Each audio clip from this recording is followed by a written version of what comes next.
Muy buenas tardes, jóvenes, ¿cómo están? ¿Cómo les fue este fin de semana? Buenas tardes, profe, ¿todo bien? ¿Y usted? Muy bien, gracias a Dios. Buenas tardes, profe, compañeros. Buenas tardes, don William. ¿Pasaron bien? ¿Sí? ¿Todo en orden? Todo en orden, profe. Todo bien, gracias a Dios, profe.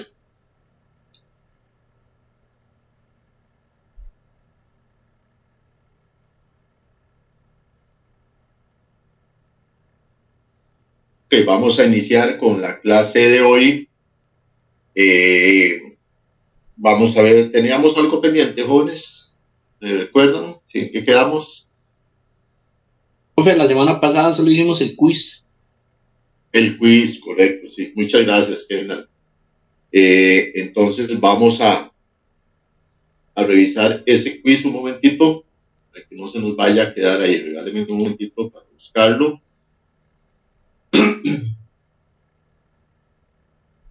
Este quiz era sobre motores eléctricos, ¿verdad? No me equivoco. Motores eléctricos. Ya las notas estaban en la plataforma y se les envió el correo a cada uno de ustedes con el detalle de ese quiz.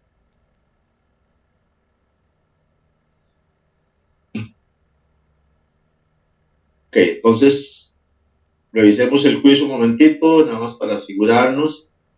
En la primera parte de selección única decía, la número 1, los motores eléctricos son máquinas rotatorias, transforman la energía eléctrica en energía mecánica, falso o verdadero.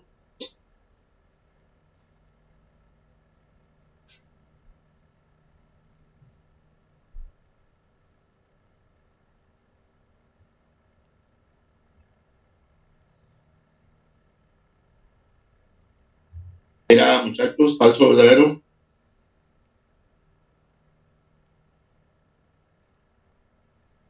Verdadero, profe. Verdadero, correcto. Los motores transforman la energía eléctrica que nosotros la aplicamos en energía mecánica mediante la rotación de su eje. La número 2 nos dice, un campo magnético es una región del espacio donde existen fuerzas magnéticas que atraen o repelen a los metales. ¿Falso o verdadero?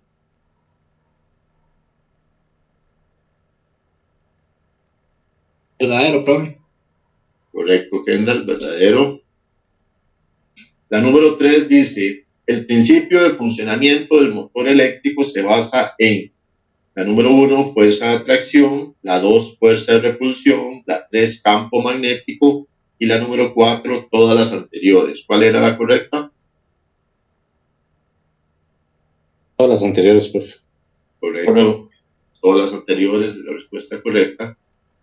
La número 4 nos dice, los motores monofásicos generalmente se utilizan en potencias mayores a 3 kilowatts. ¿Falso o verdadero?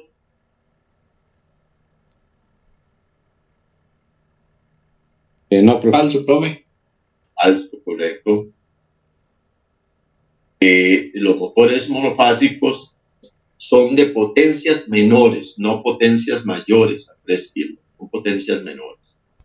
La número 5 nos dice, los motores eléctricos trifásicos requieren un bobinado de arranque para su funcionamiento. ¿Falso o verdadero?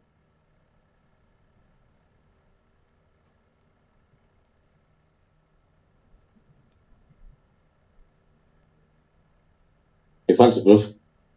Falso, correcto. Los únicos motores que requieren un bobinado de arranque son los motores monofásicos, porque recuerden que necesita vencer ese par de arranque, o sea, dar ese impulso para poder arrancar. Necesitan un bobinado de arranque o incluso un condensador para poder tener ese impulso de arranque, esa fuerza de arranque. Motores monofásicos únicamente. Los trifásicos ya por su desfasamiento de las tres fases, que era un desfase de 120 grados, pues apenas le aplicamos la corriente, él va a generar ese campo magnético rotatorio y el motor va a empezar a trabajar. Correcto. La número 6 nos dice, el funcionamiento de un motor eléctrico en el que interviene un campo magnético se denomina. La número 1, magnetismo. La 2, movimiento sincrónico. La 3, motor de fase partida, perdón. Y la número 4, inducción electromagnética. ¿Cuál es la correcta? Inducción electromagnética. Muy bien, Steven. En la segunda parte decía, escriba sobre la línea que se le ofrecen a la derecha lo que se le solicita en cada caso. Mencione 3 tipos de motores monofásicos de acuerdo a sus características de construcción. Ojo, características constructivas. Entonces, ¿cuáles son esos 3 tipos de motores monofásicos?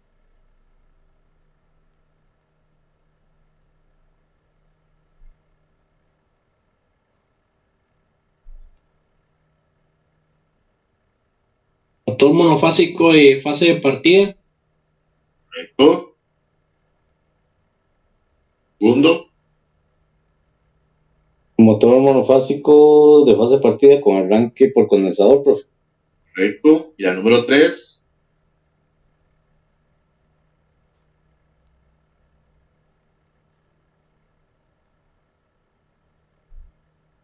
Motor monofásico expira en cortocircuito o expira de sombra.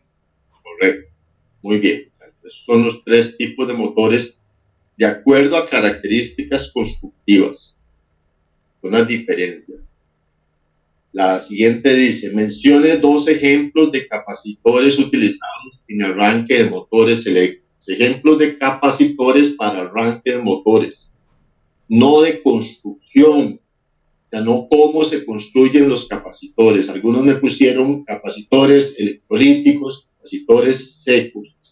Y eso es cómo están construidos los capacitores. Lo que estábamos indicando es mencione 2 ejemplos de capacitores que se utilizan en arranque de motores. ¿Cuáles serían entonces?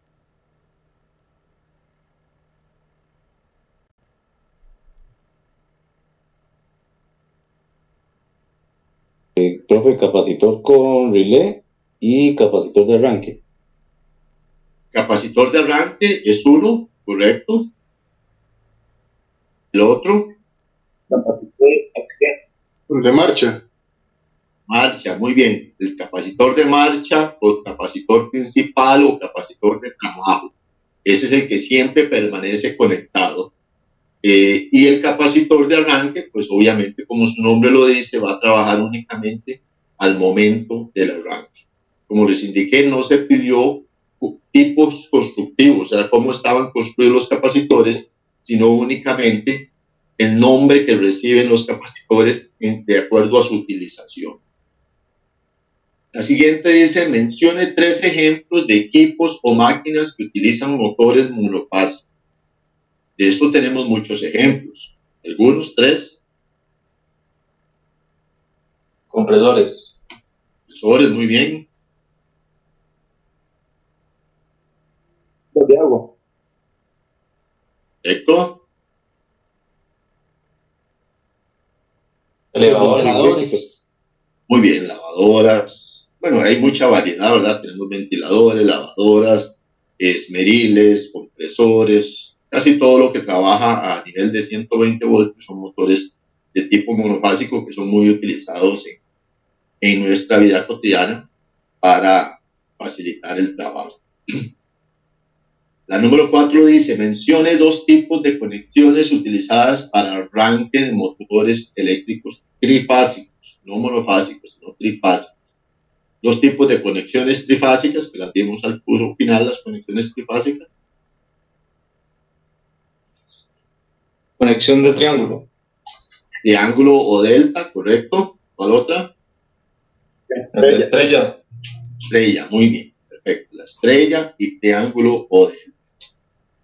Luego tenemos acá una imagen que necesitábamos identificar las partes de este dispositivo. Esto es un motor monofásico que conocemos nosotros como expira en sombra, ¿verdad? O expira en cortocircuito. Pues la primera que estaba acá arriba, que nos está señalando.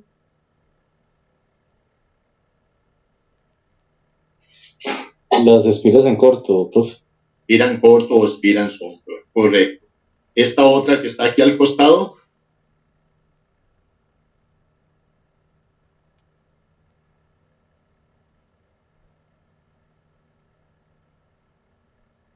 ¿cómo se llama? De los polos salientes, profe, el núcleo de los polos salientes. Núcleo, sí. El núcleo, este viene a ser el cuerpo, el núcleo, ¿verdad? El motor. Y luego acá, a este otro lado, tenemos la bobina.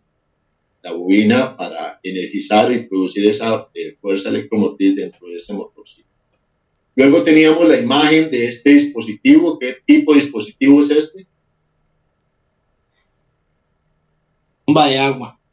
Bomba de agua, correcto. Una bomba de agua que también utilizamos mucho. Bomba de agua monofásica se utiliza muchísimo para dar presión al agua o para elevar el agua a ciertas distancias. Y luego este otro, que era identificar las partes, pues esto yo creo que casi todos lo sacaron bien, ¿verdad? Tenemos aquí, empezando por el lado derecho, la caja de terminales de conexiones, ¿verdad? O la bornera de conexiones. La siguiente es el rotor, tenemos. Luego tenemos los roles o los cojinetes, tenemos el eje, tenemos el bobinado, tenemos acá, bobinado estatórico. Luego acá tenemos la carcasa, acá tenemos la placa de características, acá tenemos el ventilador y acá tenemos el estator, la parte estacionaria de nuestro motor. Eso creo que todos lo sacaron bastante bien. Y en la cuarta parte de desarrollo, como es normal, pues uno desea que pongan bastante carnita al trabajo de desarrollo. Por eso se llama desarrollo, que lo desarrollen bien. Sin embargo, la gran mayoría se limitó a escribir muy poquito. Entonces, probablemente algunos ahí, sobre todo en algunas partes, tengan un puntito menos o así por el estilo. Porque siempre en la parte de desarrollo nosotros tenemos que ser más explícitos y desarrollar un poquito más el tema que se nos está pidiendo. Entonces nos decía, explique con sus propias palabras qué es el pico de arranque de un motor. Ahí dice, a algunos se les complicó mucho lo del pico de arranque porque se confundieron a la hora de explicar, ¿verdad? A la hora de explicarlo. Recuerden que el pico de arranque es un efecto que se produce cuando arranca el motor. ¿Verdad? No es que está presente en la energía ni que nada por el estilo, como me pusieron por ahí, sino que es un efecto que se produce cuando el motor arranque, que es un efecto que se da por un tiempo muy corto, en fracciones de segundo incluso. O sea, que ese motor va a elevar su amperaje, su intensidad de corriente, la va a elevar bastante arriba, a veces hasta 7 veces su intensidad nominal, para vencer esa inercia del arranque, para ese par motor del arranque, para que el motor pueda arrancar. Entonces, ese pico de arranque puede producir varias situaciones. Primero, el motor va a estar más forzado, va a tener menos vida útil. Luego,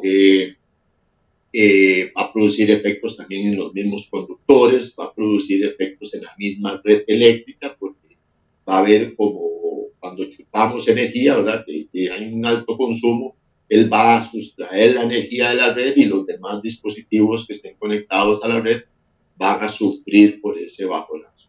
Entonces, a veces se nos complica un poquito el explicarlo, tal vez tengamos el sentido de qué es lo que sucede con el pico de arranque, pero a veces se utilizan términos que no son los adecuados. Entonces hay que tener el cuidadito a la hora de utilizar los términos para explicar algo, sobre todo en la parte de desarrollo.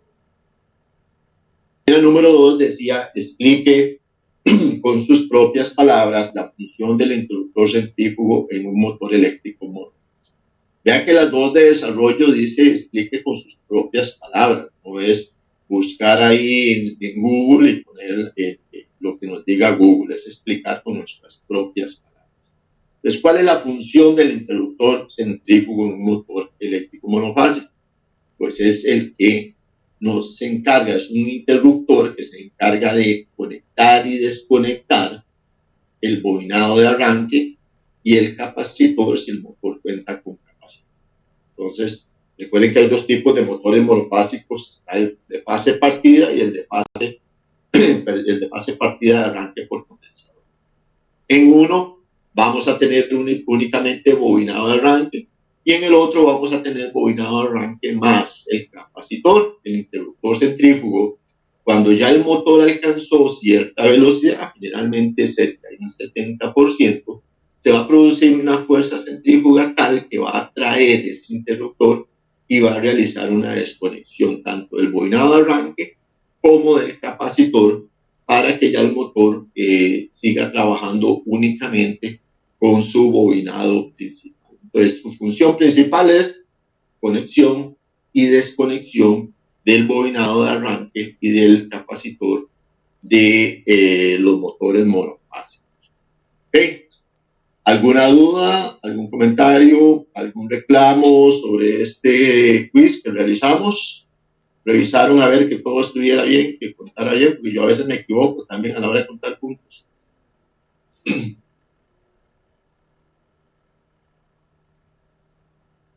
No, todo bien, profe. Todo bien. A mí, igual a mí se me complicó eso de la explicación del arranque, del pico de arranque. Ok, pero sí te queda claro cuál es el objetivo, cuál es el efecto, digamos, más bien. Sí, correcto, profe, sí, te agradezco mucho. Ok, eso es lo importante. ¿A quién más le puse puntos extras ahí? Que todos se quedaron callados.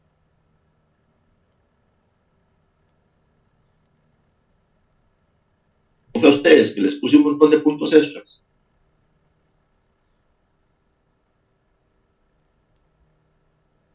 El 10%, pro. Okay. Vamos a ver, entonces, dale un momentito para revisar aquí en plataforma, porque a ver cómo estamos. Yo les había indicado de que, bueno, en este módulo que estamos, que es el tercer módulo, teníamos únicamente 2 quizzes y ya realizamos los 2 quizzes. O sea, hasta aquí nosotros tenemos la evaluación por medio de quizzes. De aquí en adelante lo que sigue es evaluación por medio de laboratorios y por medio de proyectos. Entonces, vamos a tener un laboratorio número 1, que vale un 10%, un laboratorio número 2, que vale un 10%, un avance de proyecto, que es un 25%, y el proyecto final, que es un 30%. Y vamos a tener un 5% de asistencia como es normal. Entonces, para que estemos claros qué es lo que nos falta de evaluar. O sea, las evaluaciones ahora van a ser un poquito más fuertes, porque ya tanto los quizzes como los laboratorios ya no eran de un 5%, sino que es de un 10%. Y el avance del proyecto sí es tamaño poquito, ¿verdad? 25%, y el proyecto final es un 30%.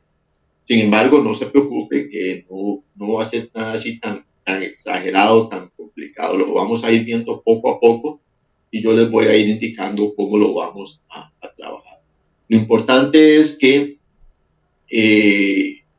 pongan bastante atención, que pregunten lo que tengan que preguntar. Ya ustedes saben, pueden preguntar lo que gusten, lo que quieran. Trataremos de resolverles las dudas, porque a veces es tanto lo que vemos que si lo dejamos para la siguiente lección no nos vamos a poder devolver tanto, porque vamos a ver muchas cosas, muchos términos, y todo lo que vamos a ver son cosas que es muy difícil poder plasmarlas en un material didáctico. Entonces prácticamente no vamos a tener material didáctico de aquí en adelante. Entonces, es importante que evacúen todas sus dudas, y también de que si después quedan con alguna duda o necesitan repasar, pues ahí quedan los videos también de la lección para que los puedan repasar.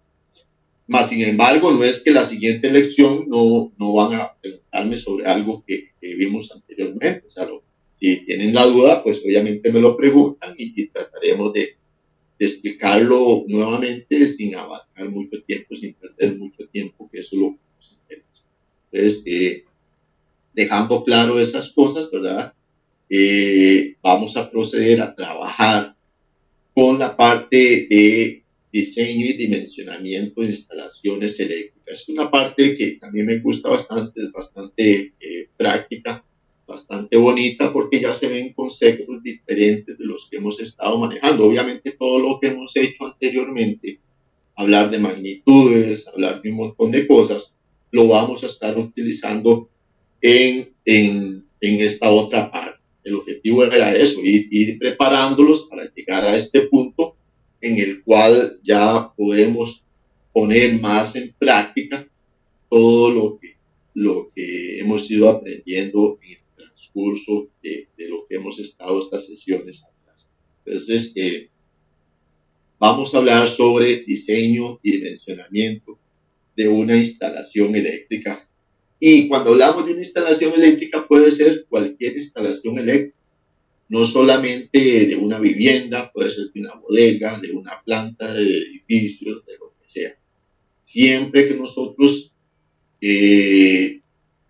vayamos a hacer algún trabajo, vayamos a intervenir en una instalación nueva o vayamos a intervenir en una instalación ya existente o que vamos a hacer una remodelación, por ejemplo, pues tenemos que tener algunas cosas fundamentales que necesitamos para poder tener ciencia cierta de qué es lo que vamos a hacer. Porque si yo le digo a Kendall, por ejemplo, Kendall, necesito que me haga una instalación eléctrica de mi vivienda, ¿qué sería lo primero que tendrías que hacer, Kendall?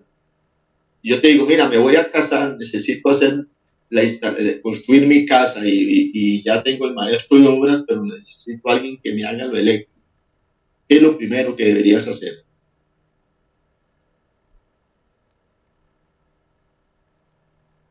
Ver el tamaño de la vivienda para saber exactamente qué es lo que vamos a utilizar, profe. Correcto, necesitas información, de qué es lo que yo quiero, porque usted no me va a ir a diseñar y sin saber de qué tamaño es la casa que yo quiero hacer, si mi casa es de una planta, si es de 2 plantas, si cuántas habitaciones tiene, si quiero tener 2 baños y medio o 2 baños, si quiero tener un jacuzzi, si quiero tener un espacio para piscina atrás, para hacer un ranchito para fiestas, para X cosas. Yo necesito información, yo no puedo empezar a diseñar con los ojos cerrados. Entonces, lo primero que tendríamos que hacernos sería reunirnos. Entonces, vos me preguntabas, mira, Minor, ¿qué es lo que quieres hacer? ¿Cuál es tu proyecto? ¿Cuál es tu mentalidad? ¿Verdad? ¿Querés cosas básicas? ¿O querés, o ya tenés previsto cosas más sofisticadas? Por ejemplo, hay gente que dice, no, póngame bombillos normales. Ahí hay un bombillito. Otros te dicen, no, es que yo en una sala, yo quiero una lámpara de estas colgantes tipo araña rústica y que tenga bombillos y que además traiga el ventilador incorporado. Pues cada persona tiene criterios diferentes y tiene gustos diferentes. Puede ser que otra persona te diga, bueno, es que, mire, yo soy ambientalista y mi casa va a estar construida de forma tal que vamos a tener mucha entrada de luz exterior y entonces no requiero una gran iluminación. No requiero ventiladores o no requiero aire acondicionado porque vamos a tener flujo de aire por azotea de acuerdo al diseño, cosas así. Entonces, cada trabajo va a ser diferente y vamos a tener diferentes requerimientos para poder dimensionar, para poder diseñar. Yo necesito tener muchísima información relevante. Y entonces cuando yo voy, por ejemplo, a intervenir en una instalación existente, y a mí me dicen, digamos, yo le digo, por ejemplo, a Errol, vaya y me revisa ese panel ahí, administra esa máquina que tiene un proceso industrial y búsqueme una falla que me está dando porque no se me enciende un sensor me está fallando. ¿Qué harías, Errol?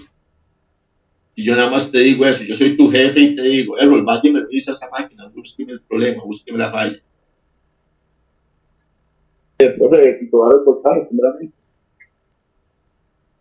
Y si tenés el diagrama o no tenés el diagrama, tenés planos.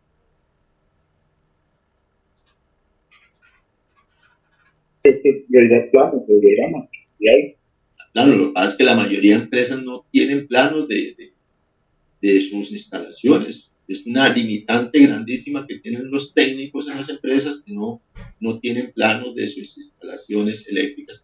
Y también a veces tienen los planos, pero se han hecho tantas modificaciones, tantas correcciones que no corresponden. Entonces se te va a complicar todavía mucho más el poder determinar un fallo en el sistema, porque no tenés, primero, o no tenés la información, o no tenés el plano como tal, o porque lo tenés pero que no está correcto esa información. Ahora, si yo quiero intervenir en una instalación existente y quiero hacer una remodelación o una ampliación, pues también yo tengo que plasmar en papel qué es lo que se quiere hacer. Yo no voy a llegar y voy a agarrar la máquina de soldar y el metal y todo y me voy a ir a lo loco a tirar tubos y a tirar cosas y a soldar y todo lo demás. Siempre vamos a tener que tener información, cuántas áreas, si puedo hacerlo, si hay que ampliar, si hay que hacer esto, la altura, si hay líneas cerca, qué distancia tengo que dejar. Todo ese tipo de cosas tenemos que saberlas manejar. Tenemos que tener mucha información para poder trabajar los proyectos. Entonces, cuando vamos a intervenir, digamos, sigamos con el tema de la vivienda, que queremos hacer una vivienda. Entonces, tenemos que decirle a nuestro cliente, sentarnos con el cliente y decirle, bueno, ¿cuál es su expectativa? ¿Qué es lo que usted quiere lograr? ¿Cómo lo quiere hacer? Y a partir de ahí, empezar a buscar información. Porque no es lo mismo que él me diga, mire, es que yo quiero un jacuzzi. En mi cuarto principal yo quiero un jacuzzi. Entonces ya uno tiene que empezar a preguntarle, mire, el jacuzzi quiere únicamente el calentador, ¿verdad? Para el jacuzzi. O usted va a necesitar que ese jacuzzi tenga también un mantenedor de temperatura para estar mucho más tiempo dentro del jacuzzi. O que tenga una bomba de recirculación de agua también. Entonces, ya no es lo mismo construir un jacuzzi con solamente el calentador, que es una potencia específica, a construir un jacuzzi que tenga un recirculador, que tenga un mantenedor de temperatura y probablemente que incluso hasta tenga un filtro. Ya serían 4 cargas que estarían conectadas al jacuzzi. Y yo necesito saber cómo se va a construir la vivienda, cuáles son las dimensiones que pretende el cliente y cómo lo dimensiona. O sea, tengo que saber qué vamos a conectar en cada uno de los espacios que él quiere. Porque él me puede decir, mire, yo quiero un circuito de tomacorrientes para el área de afuera de la casa, de la parte de atrás de la casa, porque ahí yo quiero hacerme mis fiestitas, ¿verdad? De vez en cuando. Ver los partidos de la selección con mi familia, que tienen una pantalla, pero ¿quién me asegura a mí cuál es la potencia que se va a instalar cuando se hagan esas fiestas? Porque puede ser que tenga una parrilla que sea gas, pero puede ser que tenga una parrilla eléctrica, que va a tener equipo sonido, que vamos a tener luces, que vamos a tener juegos de estos que se inflan, ¿verdad? Inflables, que vamos a tener un montón de la carga que se vaya a conectar a cada uno de los circuitos es fundamental. Tenemos que conocer exactamente qué es lo que quiere el cliente y con qué cuenta. Porque yo puedo tener una casita de 120 metros cuadrados, por decirles algo. Una casita de 120 metros cuadrados, pero que yo sea muy austero. Y entonces yo nada más quiero tener una pantallita en la sala, una pantalla en mi cuarto, lo básico, una refrigeradora sencillita, microondas, una cocinita eléctrica, pero puede ser que esos mismos 120 metros cuadrados otra persona decida, bueno, ya no quiero una refrigeradora de 11 pies normal, yo voy a traer una refrigeradora de esas grandotas, ¿verdad? De doble puerta que hacen de todo y que consumen mucho, y ya no quiero tener solamente la cocina, sino que quiero tener una lavadora de platos a vapor, que quiero tener un extractor de aire, que quiero tener un aparato de estos que procesan los residuos en la cocina, un montón de cosas. Entonces depende de las cargas, así yo tendría que dimensionar los circuitos para esa vivienda, que puede ser diferente. Entonces ahí es donde vamos a llegar con esta parte. Vamos a empezar a dimensionar, a imaginarnos una situación específica y cómo vamos a ir conectando los elementos o manejando la composición de los circuitos y todo lo demás, hasta llegar a obtener un diseño final de una vivienda normal, y que eso lo vamos a aplicar para todas las demás viviendas. Entonces, por ejemplo, vamos a decir nosotros, inventémonos algo por acá. Entonces, vamos a decir nosotros que vamos a tener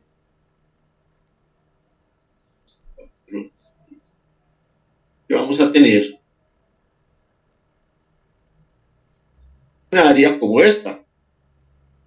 Tenemos una área, tenemos aquí 2, 4, 6, 8, 2, 4, 6, 6 por 8, 48. Una casita, un área de una casita de interés social, 48 metros cuadrados. Entonces, esto que yo estoy dibujando acá es lo que nosotros vamos a llamar la planta arquitectónica. Siempre vamos a tener una planta arquitectónica de referencia. Y es lo primero que deberíamos de hacer. O sea, nosotros tenemos que dibujar, aunque sea a mano alzada, cuál va a ser nuestro proyecto, qué vamos a estar trabajando. Y yo podría decir que en una casita de 48 metros cuadrados, esta sería mi planta arquitectónica, y que va a estar distribuida de esta forma. Vamos a decir, por ejemplo, que acá este va a ser mi cuarto principal, ¿verdad? Y que por acá voy a tener el otro cuarto, la otra habitación, y que probablemente por acá vamos a tener entonces el baño. Esta es la distribución normal de las casitas de interés social. Entonces vamos a tener una habitación, el baño, otra habitación, probablemente por acá, digamos que sea nuestra sala comedor, y que tengamos alguna división por acá, una especie de desayunador. ¿Para qué? Para tener acá nuestra cocina, sala comedor, cuarto y nuestro baño. Entonces, esto sería lo que nosotros conocemos como una planta arquitectónica. Es lo primero que debemos de hacer. Debemos imaginarnos o plasmar en papel qué es lo que queremos. Ya después de ahí nosotros vamos a empezar a decir, bueno, ¿qué quiero en mi cuarto, en este cuarto? ¿Qué quiero tener? ¿Para qué lo voy a utilizar? ¿Va a ser únicamente dormitorio? ¿O va a ser un cuarto de estudio? ¿O va a ser una oficina? ¿O va a ser cualquier otra cosa? Pues dependiendo de la utilización que le vayamos a dar, así nosotros podremos entonces dimensionar los requerimientos que tenemos para esta habitación. ¿Se entiende hasta ahí qué es lo que vamos tratando de hacer? Bastante comprendido, profe. Perfecto.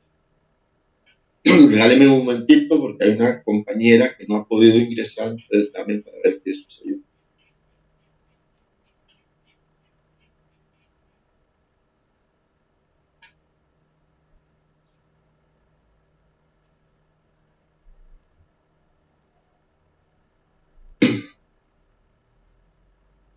Ok, entonces ahí ya tenemos nuestra planta arquitectónica.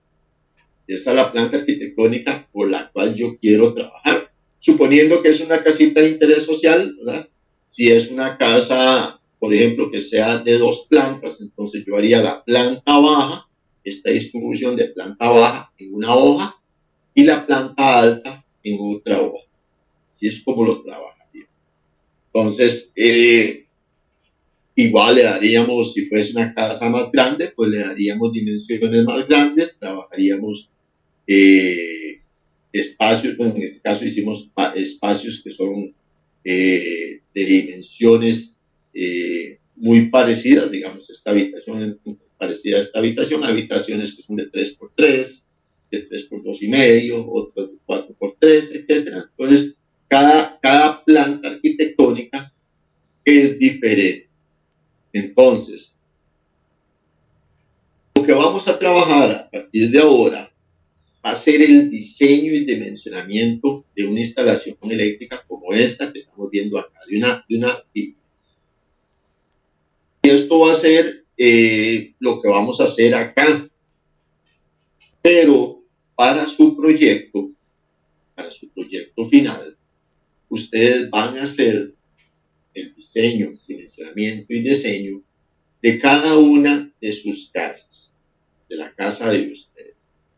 Entonces, para la próxima semana, yo necesito que ya ustedes tengan esta parte que tenemos, la planta arquitectónica, cómo está distribuida su vivienda. No necesito nada más, o sea, que me pongan bombillos, que me pongan tomacorrientes, que me pongan otros, no. Únicamente la distribución de la planta arquitectónica. ¿Cómo está distribuida esa planta arquitectónica? Si es de 2 cuartos, si es de 3 cuartos, si tiene un cuartito para costura, si tiene un cuartito para soldadura, si tiene corredor. O sea, vamos a dimensionarla como si la estuviéramos viendo desde la parte superior, así como lo estamos. Entonces, que no traiga absolutamente nada, nada más la planta arquitectónica. Y si necesito que me ubiquen, por ejemplo, un segundito para ya esto de acá. Me ubiquen, por ejemplo, en qué sitio, por ejemplo aquí, voy a poner por acá, en color verde, en qué sitio se encuentra ubicada el centro de carga o la caja de breaker de su vivienda. En qué sitio está la caja de breaker y en qué sitio se encuentra ubicado su medidor. Vamos a poner que el medidor está por acá, color azul, que puede ser que esté en la pared de la vivienda o que tengamos un antejardín y que esté en la columna por acá. Entonces, ¿en qué sitio está su medidor? Y también necesito entonces que ustedes me digan, vamos a ponerlo por acá, acá,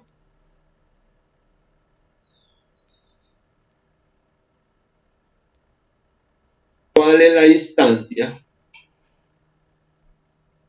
que hay desde su medidor hasta su centro de carga? ¿Cuál es la distancia? ¿Cuántos metros hay de distancia? ¿Les queda claro, muchachos? Clarísimo, profe. ¿Qué, profe? Ok, perfecto. Dime, Steven. ¿Me vuelvo a explicar? Claro, con todo gusto. O sea, para la próxima semana la tarea va a ser lo siguiente. Ustedes van a crear o van a dibujar la planta arquitectónica de sus viviendas, porque eso va a ser su proyecto final. Solamente la distribución, como estamos viendo acá, la distribución, no necesito que me pongan absolutamente nada adicional. Solamente la distribución, que me ubiquen dónde está su caja de breaker, dónde está ubicado su medidor y la distancia que hay del medidor hasta el centro de carga, o sea, la caja de breaker. Eso es lo que necesito únicamente tener claro para la próxima semana. Una buena pregunta. Dime. ¿En cualquier programa o hay alguno específico? ¿O se puede dibujar con una hoja? Exactamente, lo dibujamos en una hoja, pero hasta ahorita, digamos, no hemos empezado a usar ningún software para hacer esto. Si usted quiere, lo dibuja en una hoja a mano y le toma una fotito nada más ahí, lo pasa. O si lo quiere hacer incluso en PowerPoint es bastante fácil también hacer este tipo de trabajillos. Voy a mostrarles aquí. Yo uso varios programas para esto, pero algunos trabajos los realizo en PowerPoint porque el PowerPoint es bastante práctico, nos ayuda bastante a hacer algunos trabajillos de este tipo. Entonces, PowerPoint, por ejemplo,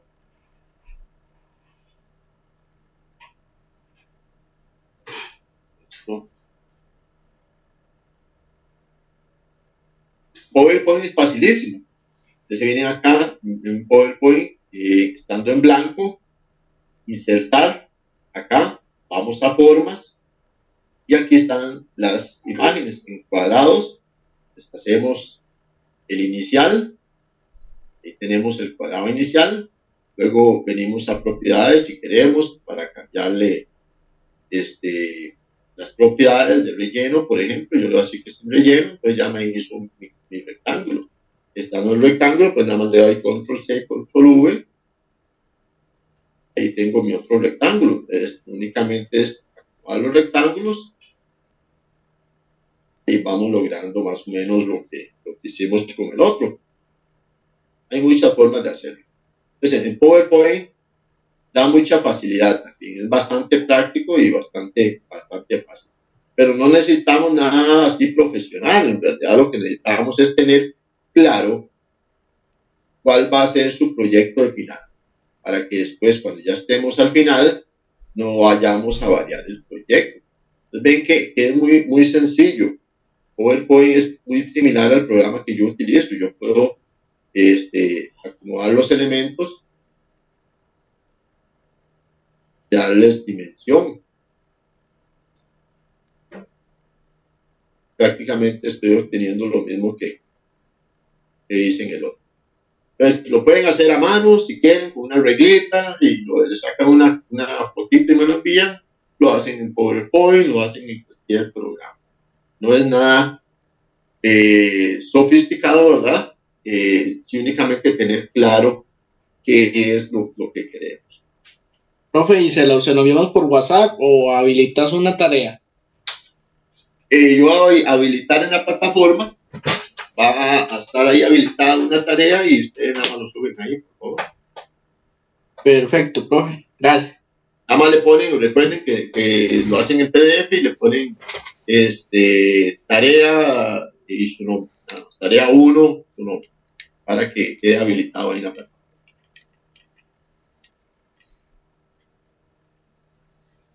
De acuerdo, profe. ¿Alguna duda? Y para la segunda planta, dice, ya se puede hacer otra parte. En el caso, si su casa es de segunda planta, ¿eh, Ron? Correcto. No, entonces, si querés hacer en una hoja, hacer la planta de abajo y en otra hoja, hacer la planta alta. O si querés hacer solamente la planta baja, donde está el centro de carga. Ok, gracias.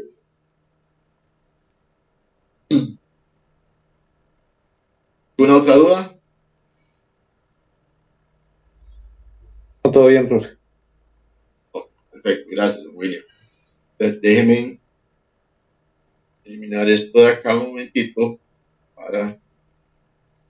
Mi pregunta, ¿eso lo deja habilitado para estos días o lo habilita el día de la clase?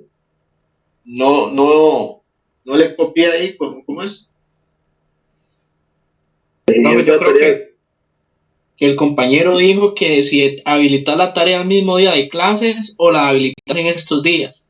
Mañana la habilito yo, si yo lo permito. Yo les pongo un mensajito ahí en el WhatsApp de que ya está habilitado.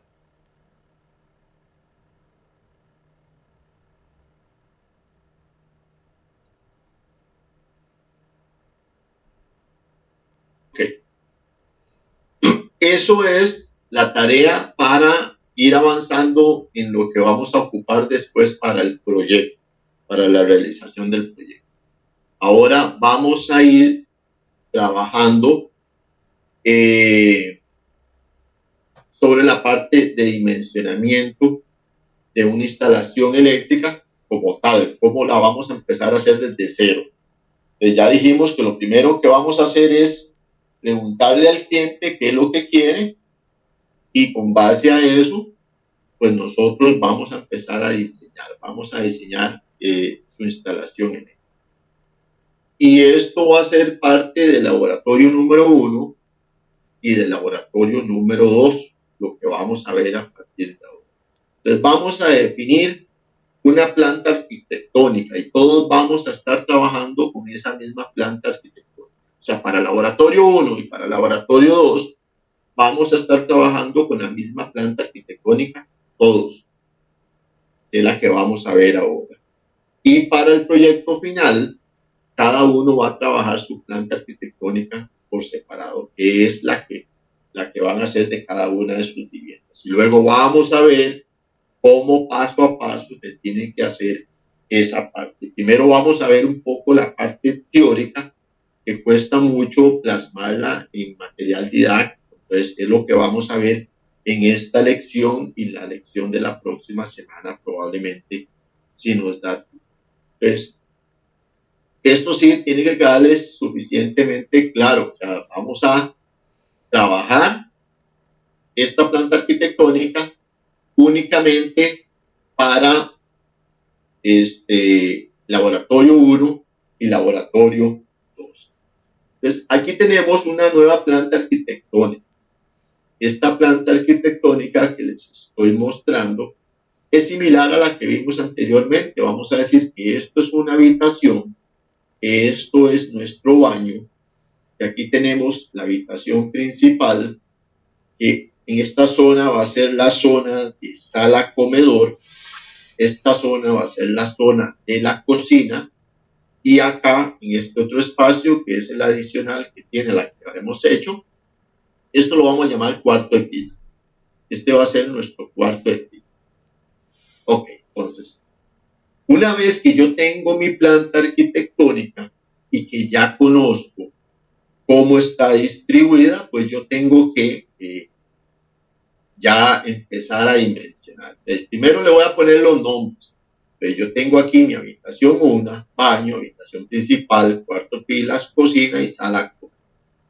Esto es ya mi planta arquitectónica con algunas cosas fundamentales. ¿Qué me hace falta en esta planta arquitectónica? Pues yo necesito saber cuáles son los accesos para cada uno de los aposentos. O sea, yo necesito saber dónde están mis puertas. Y ya tengo ubicada la puerta principal. Esta va a ser mi puerta principal. Y esta va a ser la puerta trasera para ir al exterior. Tenemos la puerta del cuarto de pilas, la puerta de la habitación principal, la del baño y de la habitación número 1. Una vez que ya tengo las puertas de mi vivienda, pues yo voy a ponerle las ventanas. ¿Cómo están ubicadas mis ventanas? Pues vamos a tener diferentes ventanas. Por ejemplo, la del baño va a ser una ventanita más pequeña, más corta para el baño. Y las de las habitaciones, pues en este caso vamos a asumir de que en esta parte de acá no hay otra casa que esté contigua y que tenemos espacio, entonces sí tenemos ventanas. Entonces, para esta planta arquitectónica que vamos a trabajar, vamos a tener la configuración de ventanas de esta forma que tenemos. Ahora,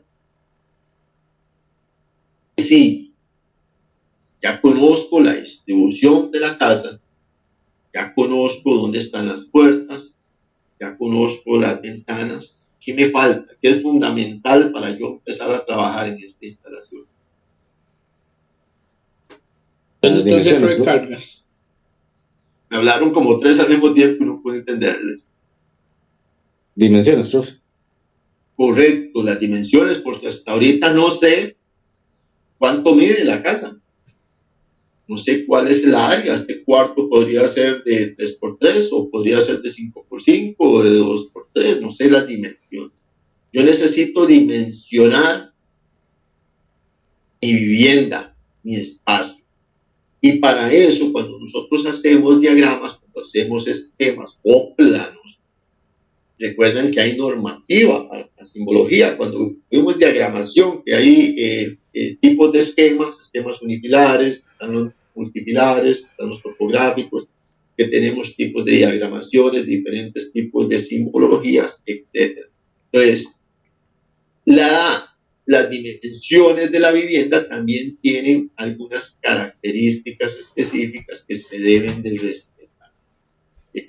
Por ejemplo, si yo quiero saber cuál es el tamaño de este lado de mi vivienda, yo podría venir acá, por ejemplo, y decir que de este punto de acá, ahí, de este punto de acá,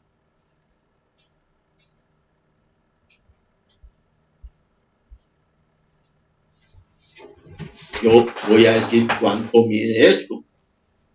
Estos se llaman cotas. Y las cotas también tienen su normativa.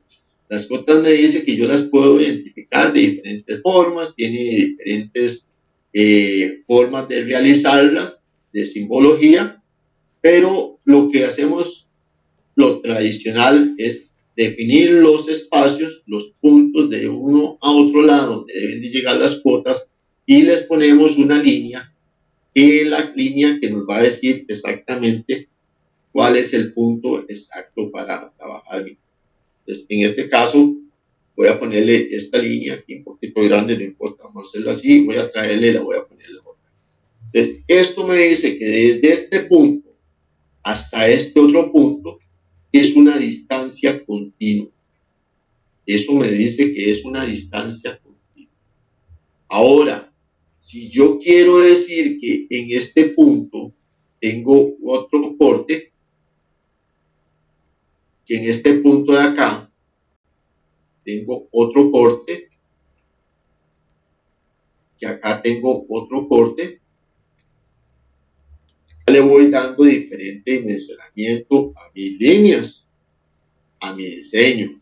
Yo puedo decirle acá que ahí tengo uno, tengo otro y que aquí tengo otro. Entonces lo que le estoy diciendo es que en este espacio de acá voy a tener de este punto a este punto una medida. De este punto a este otro punto voy a tener otra medida. Y que de este punto a este otro punto voy a tener otra medida y así sucesivamente. Generalmente, nosotros podemos poner cotas en este lado, al lado derecho, al lado de abajo y al lado izquierdo. O sea, no hay nada que nos impida acotar desde un punto específico hasta otro punto. No hay nada que nos lo impida. Pero tenemos que buscar en todo momento, recuerden cuando veíamos diagramación y demás, que lo que vamos a buscar es que nuestro diseño sea limpio, que sea práctico y que sea fácilmente entendible. Y siempre eso lo vamos a aplicar en cualquier diseño que vayamos a hacer. Que sea un diseño sencillo, práctico y entendible. Entonces, con las acotaciones también vamos a buscar eso. Vamos a buscar que nuestro dibujo quede bien dimensionado, que se vea bonito, que se vea profesional y que las cuotas también cumplan con esa parte. Eso quiere decir que si yo en estas cuotas, por ejemplo, estoy usando esta línea diagonal en este sentido, que todas estén en el mismo sentido. Ya, se vería muy feo que yo tenga una en un sentido y otra en el sentido contrario, porque se vería feo, ya no se ve igual nuestro diagrama. Entonces, detalles tan pequeños como esos se deben de trabajar a la hora que hacemos un diseño eléctrico o un diseño de cualquier tipo, puede ser electromecánico o cualquier tipo. Tenemos que tratar de que sea bien bonito, prácticamente en pocas palabras, que sea algo bien bonito. Entonces, cuando ya tenemos esto así, pues tenemos que darle también algunas dimensiones. Voy a quitar esto por acá un momento, porque lo puse únicamente para usarlo como referencia a nivel de explicación. Un segundito para quitar todo esto. ¿Okay? Y entonces, por ejemplo, yo voy a decir que este dibujito que tengo acá, yo lo voy a acotar de la parte superior y lo voy a acotar también en la parte derecha y lo voy a acotar en la parte de abajo, en la parte izquierda, de abajo. Y la parte izquierda no lo voy a acotar porque yo quiero poner por acá otros elementos que necesito en mi diagrama que voy a estar utilizando. Entonces, en la parte de acotación existen diferentes tipos de cota. Yo podría decirle, por ejemplo, que voy a hacer esta cota hasta acá y vean que me está dando un estilo de cota con flechitas internas. Sale una flecha de este punto y otra flecha desde otro punto y me está dando las dimensiones. En este caso están centímetros, entonces me está poniendo 1100 centímetros. O sea, quiere decir que desde este punto a este punto yo tengo 11 metros. Entonces ya tengo mi cota principal. Pero también yo tengo divisiones. En mi planta arquitectónica tengo divisiones que necesito acotar. Entonces yo puedo también definir un espacio para acotar esta parte de acá. En este caso me está diciendo 300 centímetros, o sea que este lado de este cuarto, de esta habitación, mide 3 metros. Si le doy de acá a acá, quiere decir que mi área de baño mide 2 metros. Y de este otro lado, yo tengo por acá la habitación principal, también mide 3 metros. De acá y del otro lado, el cuarto de pilas, también mide mis 3 metros. Las medidas son de acuerdo a lo que yo esté proyectando. Entonces vean que aquí tengo los 11 metros en una sola unidad de medida y tengo sus divisiones para esta planta arquitectónica que estamos trabajando. Entonces, ya vamos a ver cómo se ve. Se ve más profesional, se ve más bonito, ¿verdad?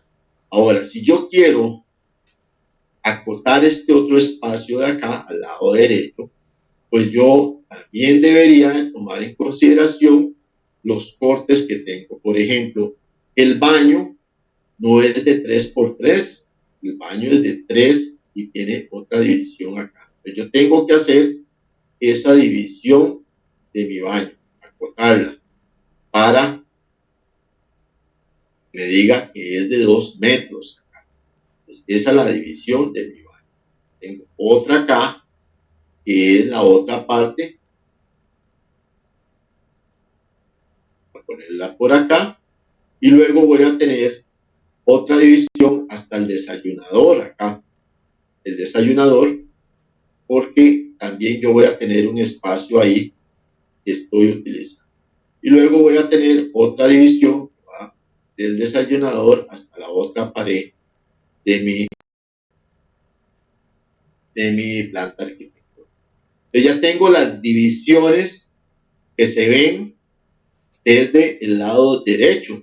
¿Qué me falta? Acotar la distancia total. Entonces voy a acotar las dimensiones totales. Entonces ahora me dice que este lado de mi propiedad mide 8 metros. Entonces 11 por 8 me va a estar dando, en este caso, 88 metros cuadrados. En el tanto que asumamos que este espacio que está acá lo vamos a estar utilizando como patio trasero. ¿Okay? Entonces ya está acotado la parte superior, ya está acotado la parte de la derecha y ahora vamos a acotar la parte de abajo. Entonces, en la parte de abajo yo tengo una división que va desde el desayunador hasta la pared de la entrada principal. Yo voy a acotar esa parte.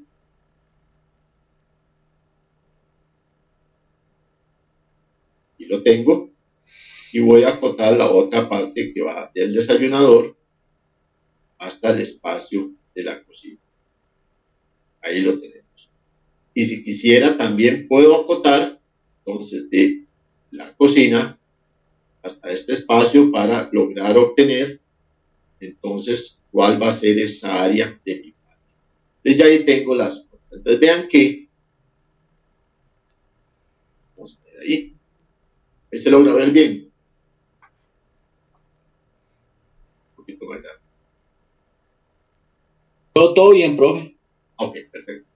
Gracias. Entonces ya mi planta arquitectónica se encuentra acotada. Ya prácticamente tengo todas las distancias que van de punto a punto. O sea, ya tengo muchísimo más información. Empezamos con una información muy básica y ahora tenemos mayor información. ¿Alguna duda hasta aquí, jóvenes? No, profe, todo claro. Gracias, don William. Ok, entonces vamos al receso y después del receso continuamos. Nos pasamos 5 minutitos, entonces 7:35 más o menos regresamos. De acuerdo, profe. Ok, listo, profe. Provecho, muchachos.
Jóvenes, ¿cómo estamos?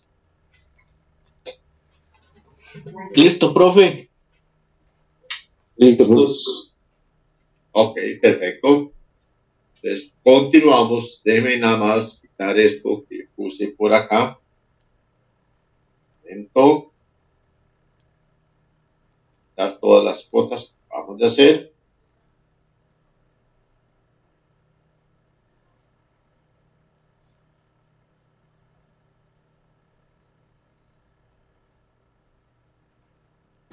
Ok. Entonces ya tenemos nuestra planta arquitectónica acá.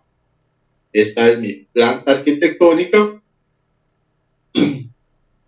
Y en nuestros proyectos nosotros vamos a trabajar diferentes tipos de elementos. Entonces, vamos a trabajar, ponerlo por acá, por azul. Vamos a tener lo siguiente: una planta arquitectónica. Esa planta arquitectónica va a ser esta que tenemos acá, que acabamos de ver. La planta arquitectónica es la que vamos a tener nosotros para trabajar. Luego vamos a tener una planta de iluminación. La planta de iluminación es donde nosotros en esta planta arquitectónica vamos a poner todos los elementos de iluminación de nuestra vivienda, o sea, todas las luces. Luego vamos a tener, por acá, luego vamos a tener una planta que la vamos a llamar planta de potencia. Planta de potencia.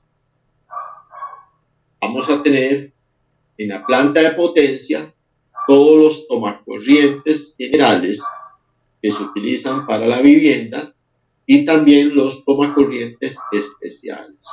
¿Cuáles son los generales? Los usamos tradicionalmente para conectar el televisor, para conectar equipos de sonido, para cargar el celular. Son tomacorrientes generales. Los tomacorrientes especiales son los tomacorrientes, por ejemplo, para la cocina eléctrica, para la secadora de ropa, para la lavadora de platos, para cargas más específicas. Esos son tomacorrientes especiales.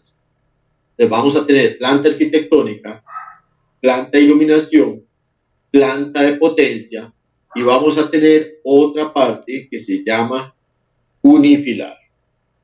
Unifilar, luego lo vamos a ver con más detalle, es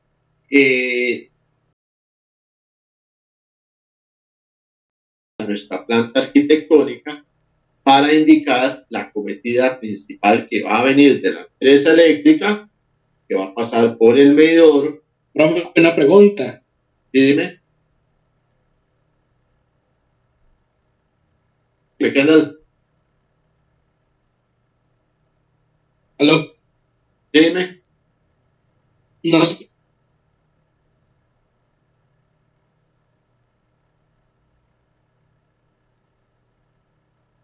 ¿Tenés problema ahí con el micrófono, Kendall? No te escucho. Ahí sí, profe. Ahí sí le escucho. Que están listas. No, todavía no le he pasado. No. Ahorita la paso. Bueno, gracias, profe. Sí. Ok, entonces en el unifilar nosotros vamos a tener la descripción de la red eléctrica pública, de la empresa eléctrica, el medidor, el interruptor principal y la puesta a tierra. Eso lo vamos a tener en el unifilar. Y luego pues vamos a tener otros elementos que vamos a ir adicionando a nuestro proyecto. Pero por ahora, ¿por qué lo vamos a hacer así? Porque en la planta arquitectónica nosotros vamos a ver lo que tenemos acá. Vamos a ver, por ejemplo, las ventanas, las puertas, los nombres. Vamos incluso a ver si metemos mobiliario, que el juego de comedor, que el juego de sala, que los muebles de cocina, que la habitación, que la cama, una mesita de noche, cosas. Eso va en la planta arquitectónica. En la planta de iluminación vamos a tener únicamente iluminación, todo lo que tiene que ver con circuitos de iluminación. Y en la planta de potencia vamos a tener todo lo que son tomacorrientes generales y tomacorrientes especiales. Y lo hacemos así para que nuestro proyecto no se cargue demasiado, para que no esté todo junto. Recuerden cuando vimos diagramación, que buscamos que sea muy fácil, que sea entendible, que no todo esté junto en nuestra planta arquitectónica, que podamos trabajarlo, que podamos interpretarlo, lo que nos quiso decir el ingeniero o la persona que diseñó, que podamos interpretar bien todo para que nos sea más fácil y entendible. Entonces, esto es lo que vamos a estar trabajando por ahora. Planta arquitectónica, planta de iluminación, planta de potencia y el unifilar. Ok, entonces vamos a ver. Acá tenemos nuestra planta arquitectónica. Ya tenemos nombres de cada uno de los aposentos y entonces una vez que tenemos los nombres en mi planta arquitectónica, yo puedo poner algunos elementos que intervienen en mi casa. Por ejemplo, yo puedo poner el mobiliario que está en mi vivienda. Entonces, por ejemplo, acá ya aparte de tener la planta arquitectónica, la distribución, yo puedo poner algunos elementos como el juego de sala, el juego de comedor, lo que interviene en la cocina. Tenemos aquí algunos gabinetes, tenemos la cocina eléctrica, la lavadora de platos, el fregadero, En las habitaciones tenemos la cama, tenemos un sofá con una mesita de noche, por acá otra mesita de noche. En el baño tenemos el inodoro, tenemos el lavamanos, la sección de bañarse. En el cuarto de pilas, pues tenemos la identificación o el diagrama de la lavadora de ropa, del calentador de agua, de un fregadero, de una mesa ahí como para planchar, etc. Entonces podemos poner los elementos más o menos como para diferenciar un poquito la planta arquitectónica de las demás plantas. En ese momento serían entonces los elementos que van a estar ubicados en cada uno de los aposentos. Y entonces también podríamos nosotros hacer algo adicional. Es, por ejemplo, ubicar el tablero eléctrico en la planta, en el inmueble que nosotros vamos a trabajar.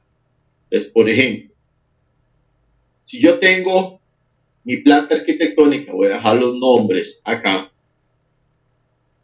Acá están los nombres, habitación, baño, cocina, todos los nombres.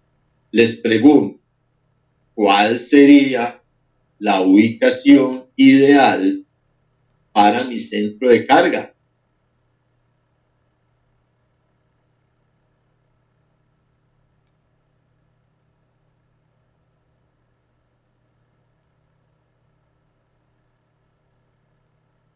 William, en su casa, ¿dónde está ubicado el centro de carga? La caja de breve. Gracias, profe. Profe, está ubicada por el cuarto de pilas, profe. Por el cuarto de pilas acá. Entonces, bueno, vamos a ubicarla por acá. Entonces, digamos que está ¿qué? ¿Por la puerta o más adentro? Pegadito a la pared de la habitación, profe, como de la habitación principal. Ajá, como ahí. Digamos que aquí está su centro de carga. Don Steven, ¿a dónde está en su casa su centro de carga? Profe, en la entrada principal de la puerta. ¿De este lado o por acá? Sí, de ese lado. Acá. Pues en la de Steven está acá. En la de Hernández Roque.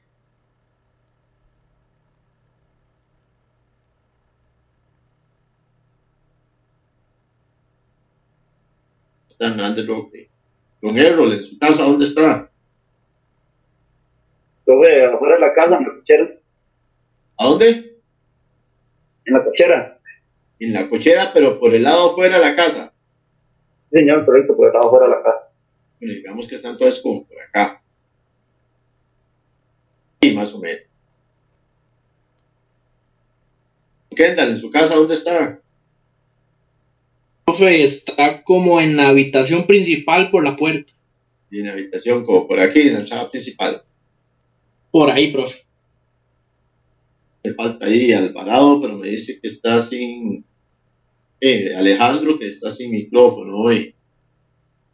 Y Hernández Roque, que no me contesta. Disculpe, profe, es que tengo un problema y justo tuve que irme. Cualquier cosa, eso que estás preguntando está como a la entrada de mi cuarto. ¿Del cuarto principal o del cuarto de la habitación secundaria? Por el cuarto principal. Cuarto principal, entonces más o menos por aquí, vamos a ponerla por aquí. Ok. Entonces, vean que tenemos diferentes ubicaciones. En este caso tenemos incluso en el cuarto de pilas, en la habitación principal, en el pasillo en la entrada y tenemos en la parte de afuera. En algunas habitaciones, algunas viviendas ubican el centro de carga, por ejemplo, en la pared esta del baño, por el lado afuera. En otras lo ubican en la parte acá contigua al desayunador, por la cocina eléctrica, o incluso por acá, por este otro lado de la sala. Casi siempre la sala es un lugar muy común para utilizarlo para instalar los centros de carga.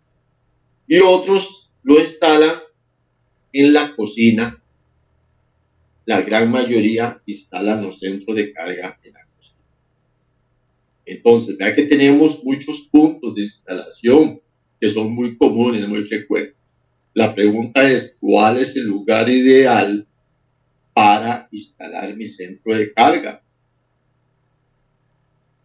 Porque, por ejemplo, vamos a suponer, bueno, ya todos sabemos que en el centro de carga donde nosotros tenemos los interruptores que nos van a permitir desconectar en caso de que tengamos un evento. Un evento puede ser un incendio, un evento puede ser un remoto, que necesitamos salir inmediatamente de la vivienda, cosas por así, por el estilo. O que tengamos no un incendio, pero sí tengamos un cortocircuito bastante fuerte y nosotros necesitamos acceder a ese centro de carga para desconectar y proteger los equipos, proteger la vida humana y proteger también nuestra. Entonces, ¿qué pasa?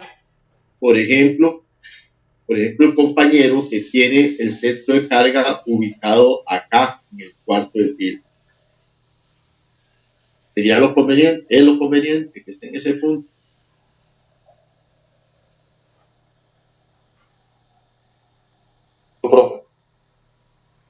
Para nada, ¿verdad, Mora? Imagínense que yo esté aquí en la habitación número 1, bien dormido, y se dé un incendio y yo tengo que salir de la habitación 1, desplazarme, abrir la otra puerta de atrás, abrir la puerta del cuarto filas y acceder al centro de carga para poder desconectar. Probablemente que el centro de filas esté cerrado con llave, pues queda muy difícil el acceso. Estas dos que están ubicadas en la habitación principal también estarían bien ubicadas ahí. No, profe. Para nada, ¿verdad? Tampoco, porque está en la habitación principal y generalmente la habitación principal la tenemos cerrada.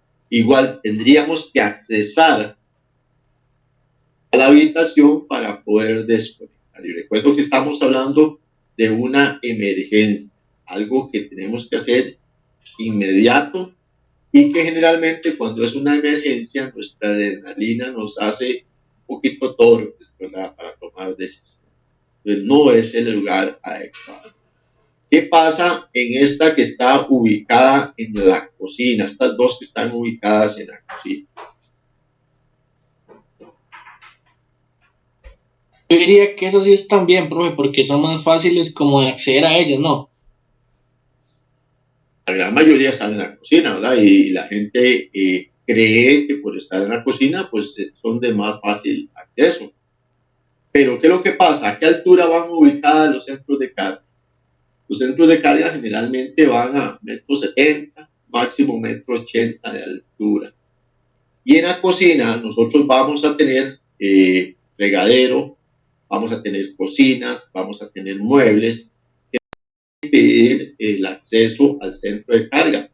Y lo que es peor, generalmente se instalan en la cocina, empotradas en la pared, y tiempo después instalan gabinetes para poner platos, vasos y todas las cosas. Entonces, para poder acceder a la caja breaker, tenemos que abrir el gabinete, primero que es tan alto, que tenemos obstáculos y que tenemos que empezar a sacar todas las cosas para poder acceder al centro de carga.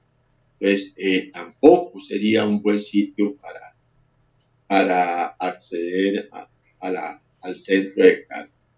En este caso, las que están ubicadas en la sala también tienen su limitante. Van a tener muebles por acá, ya vimos los muebles, lo vamos a poner de nuevo el mobiliario para que vean los muebles. Los muebles están ubicados acá. Si yo tengo mi centro de carga en este punto de acá, pues tengo que brincarme los muebles, ¿verdad? Para poder acceder a él. Y recuerde, estamos ante una emergencia, estamos ante una situación en la cual necesitamos acceder lo más pronto posible a esos centros de carga. En la cocina también, vea todos los obstáculos que tenemos, los gabinetes y todas las cosas que tenemos ahí en la cocina. En el caso del que tiene el centro de carga afuera en la cochera, ¿qué pasa con el que tiene afuera en la cochera? Este de acá. Entonces ahí justamente estaba enfrente del carro y Entonces, el cable es un obstáculo, tampoco está que sirve. Obstáculo, correcto. No debería estar ahí. Imagínate que si yo estoy solo en mi casa y estoy en la habitación principal, tengo que abrir una puerta, salir corriendo, abrir otra puerta y todavía encalamarme en el carro probablemente para poder accesar al centro de carga. Y si tengo un perrito amarrado por ahí, también me va a tirar encima, pues también va a ser difícil. Entonces tampoco es un sitio ideal para la ubicación del centro de carga. En el caso del que tiene instalado a la par de la puerta principal, ¿cómo lo vemos? Y yo lo veo bien, no tiene obstáculos. Sí, eso se ve mejor, profe, eso sí, creo que sí. Se ve mejor, ¿verdad? Porque ¿qué pasa? Nosotros vamos a salir de la habitación, de cualquiera de las dos habitaciones, o estamos en la sala, en la cocina, ¿y qué vamos a buscar? La salida, ¿verdad? Vamos a buscar la salida y entonces nosotros buscamos la salida, desconectamos y salimos de la vivienda inmediatamente. Está mejor. Ahora, si yo estoy fuera de la vivienda y yo visualizo humo en el cuarto de pilas o en la cocina, que son los lugares más comunes, pues yo nada más abro la puerta, desconecto y vuelvo a salir. No tengo que exponerme al incendio que tenga en mi vivienda. Entonces, ya las facilidades que nos dan el tener centro de carga a la par de la puerta principal, a la par de la entrada. Ese es el lugar ideal, idóneo para instalar el centro de carga. Pero ¿qué es la previsión que tenemos que tomar en ese caso al instalarlo a la par de la puerta?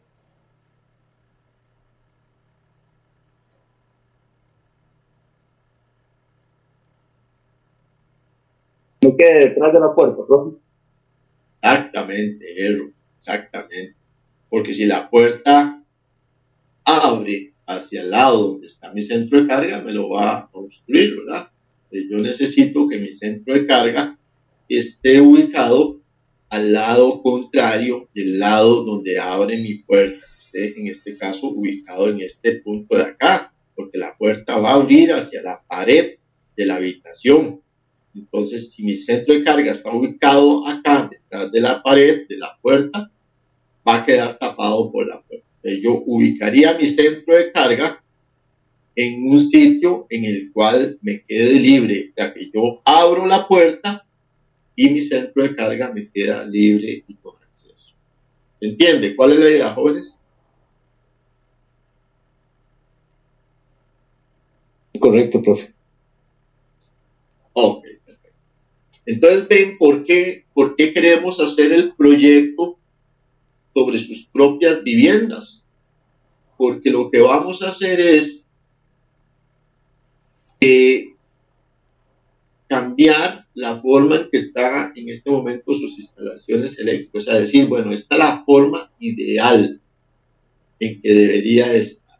Tenemos un problema porque mi centro de carga está ubicado en un lugar diferente, que me está dando algún tipo de inconveniente y que me puede causar también a futuro algún problema.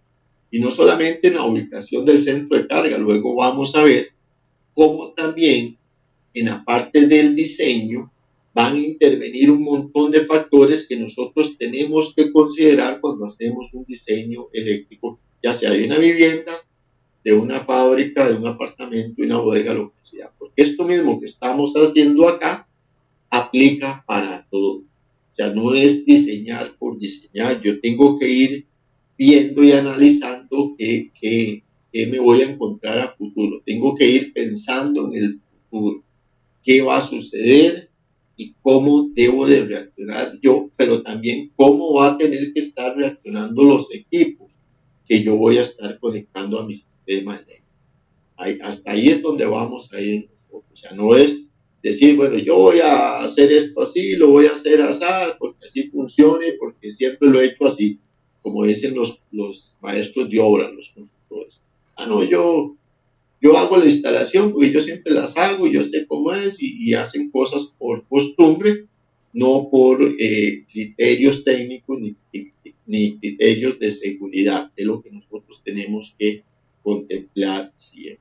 Tenemos que contemplar en diseño y dimensionamiento los criterios técnicos, criterios de seguridad y también criterios de mejora a futuro y crecimiento futuro de la instalación eléctrica común.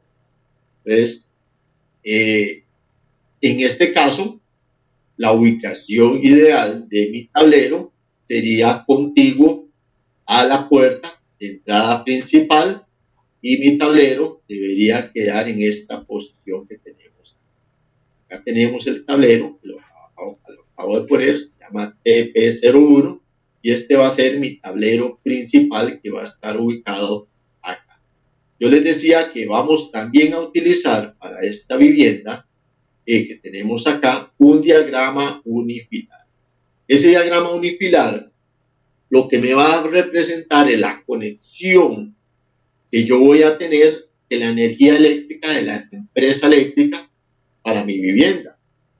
O sea, la conexión que yo voy a tener de la empresa eléctrica hasta mi tablero principal o mi tablero de distribución, mi centro eléctrico. Entonces, en mi sistema, yo voy a tener mi planta arquitectónica, voy a tener representado mi tablero principal y también debería de tener representado mi diagrama unifilar que tenemos. Entonces, vean que en mi diagrama unifilar me dice, por ejemplo, que viene la red pública de la empresa distribuidora. Recuerden, es unifilar, es una única línea. De la empresa distribuidora llega hasta el medidor eléctrico de la empresa distribuidora, va a llegar luego al interruptor principal de mi vivienda, que es el medio de desconexión principal, y de ahí va a pasar hasta la protección, que es mi puesta a tierra, o sea, mi varilla a tierra Copperware. Y de ahí va a llegar hasta mi centro de carga. Esto es lo que se conoce como diagrama unifilar y siempre tiene que estar presente en mis diseños eléctricos. Entonces, en este caso, tenemos el diagrama unifilar, tenemos la ubicación del tablero, tenemos la planta arquitectónica y ya vamos avanzando un poquito más en los elementos que van a estar componiendo mi diseño eléctrico. ¿Qué nos falta ahora? Pues vamos a tener que hacer la distribución que sale del tablero principal para todos los sistemas de iluminación de la vivienda y también la distribución de la parte de potencia, todo lo que son tomacorrientes. Por eso vamos a hacer una planta arquitectónica normal, que es esta, donde tenemos los elementos. Vamos a tener una planta de iluminación y vamos a tener una planta de potencia eléctrica. ¿Se entiende el objetivo? ¿A qué pretendemos llegar? ¿Cómo vamos a ir acomodando las cosas para darle un sentido, para que sea práctico, para que sea sencillo?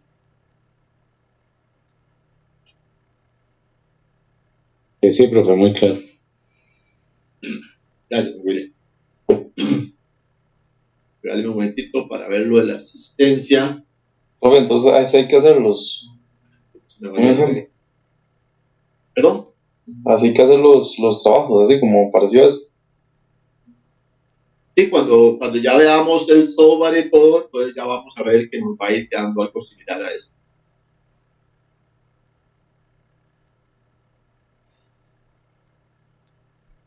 Estamos 8 de julio. Aguilar Bermúdez. Aguilar tiene problemas de micrófono. Alvarado Corrales. Presente, profe. Gracias. Hernández Roque. Presente, profe. Gracias. Mora Mora.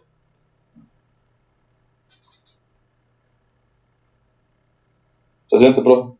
Gracias. Oviedo Barca. Presente, profe.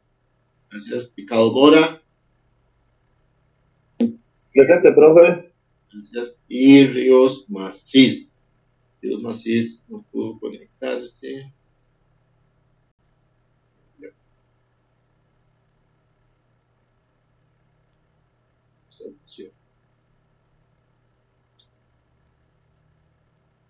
Ok. Entonces, como pueden ver, ya ahora mi planta arquitectónica principal ya tiene más elementos. Si yo le activo las cotas, por ejemplo, que le pusimos anteriormente, pues ya se va viendo algo más bonito, ¿verdad? Más profesional. Bueno, se ve mejor, ¿verdad? Mejor, profe. Sí, claro, profe. Ahora, imagínense si nosotros nos pusiéramos a hacer esto a pie, como decimos, ¿verdad? En una hoja de estas de planos y con escalímetro y con de todo, ¿verdad? Lápices de dibujo y todo eso, pues eso nos llevaría el software nos permite a nosotros hacer todo esto de una forma muy práctica, muy sencilla y poder utilizar muchos elementos y mucha información que vamos a estar manejando. Esto es apenas un pincelazo de lo que vamos a lograr, de lo que vamos a hacer, ¿verdad? Pero así es como van a quedar sus trabajos de una forma más profesional. Imagínense que si ustedes tuvieran que presentar un proyecto en su trabajo o algún proyecto que les sale para construir alguna vivienda, algún apartamento o algo así, y ustedes en su oferta de servicios presentan planitos como estos, que son sencillos, que son entendibles, pues van a tener muchísimas posibilidades de que les den el trabajito, porque el trabajo se ve más profesional y esto lo que denota es de que se tiene conocimiento, o sea, que se sabe lo que se está haciendo. Entonces, van a ver que esta herramienta que ustedes van a adquirir, que se les va a entregar, pues nos va a durar muchísimo en la vida, nos va a dar mucho trabajo en la vida y nos va a asegurar de que no nos vamos a tener que enfrascar una semana haciendo un plano de una casa, sino que lo podemos hacer en cuestión de horas. Una vez que manejemos bien el software como tal y los elementos que ya están incorporados, pues va a ser muy, muy fácil que nosotros podamos hacer planos de una forma muy profesional como esto que tenemos. Y ahorita estamos viendo únicamente la parte de diseño. Ya cuando veamos cómo creamos el PDF, cómo hacemos todos los elementos, cómo creamos el cajetín, cómo escalamos, cómo hacemos un montón de cosas, van a ver que el plano todavía va a adquirir mucho mayor envergadura, va a ser mucho más profesional. Ok. ¿Dudas hasta aquí con lo que hemos visto?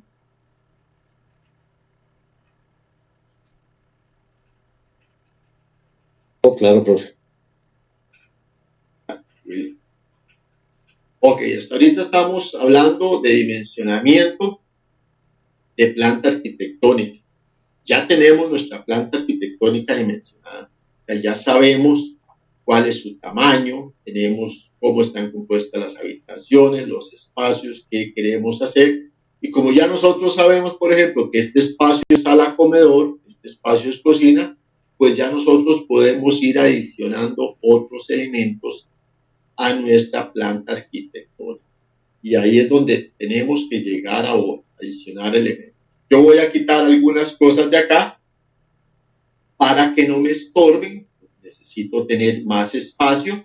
Entonces voy a quitar algunos elementos para que me quede mejor y poder trabajar. Entonces aquí lo tengo y vamos a ver.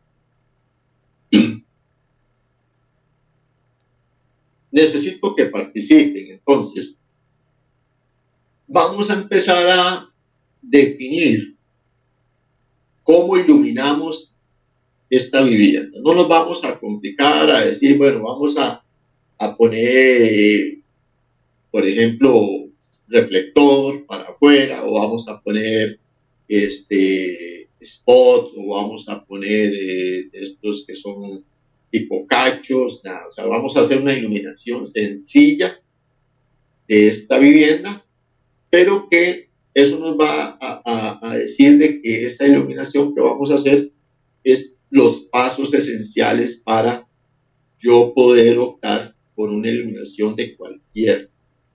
Ok, entonces empecemos aquí. Aquí tenemos la planta arquitectónica. Hagamos una iluminación sencilla, sin mucha cosa para no complicarnos. Entonces, por ejemplo, vamos a decir,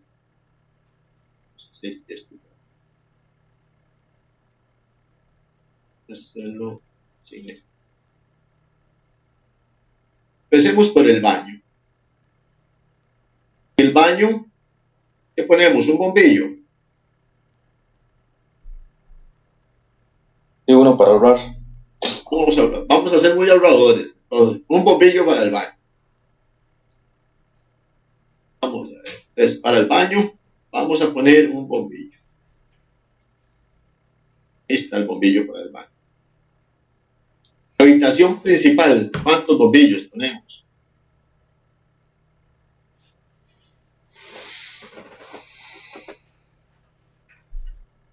El principal, podemos poner dos bombillos. Pongamos uno cruzadito por acá, uno por aquí y otro por acá.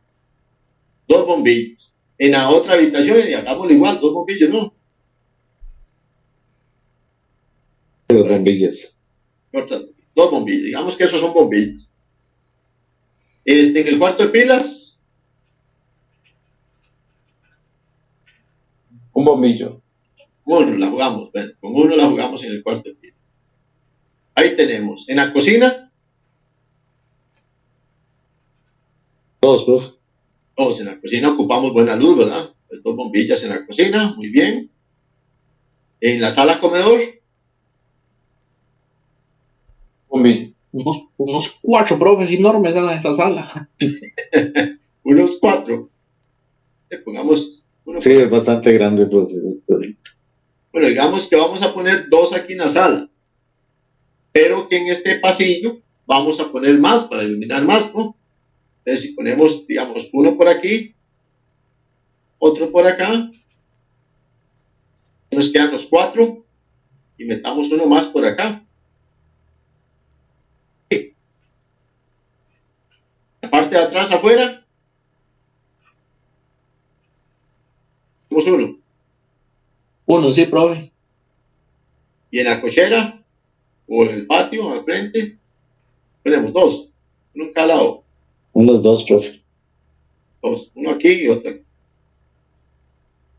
Ahí está. Tenemos 1, 2, 3, 4, 5, 6, 7, 8, 9, 10, 11, 12, 13, 14, 15, 16 bombillos. Ok, ya ahí está la iluminación. Vea que no nos complicamos en nada. Pusimos bombillos y vamos a asumir que son bombillos LED, ¿verdad? Pues por cualquier cosa. Ya no nos interesa la parte de potencia, porque no estamos en la parte de potencia, estamos en la parte de diseño. Entonces, vamos a poner mi tablero por acá.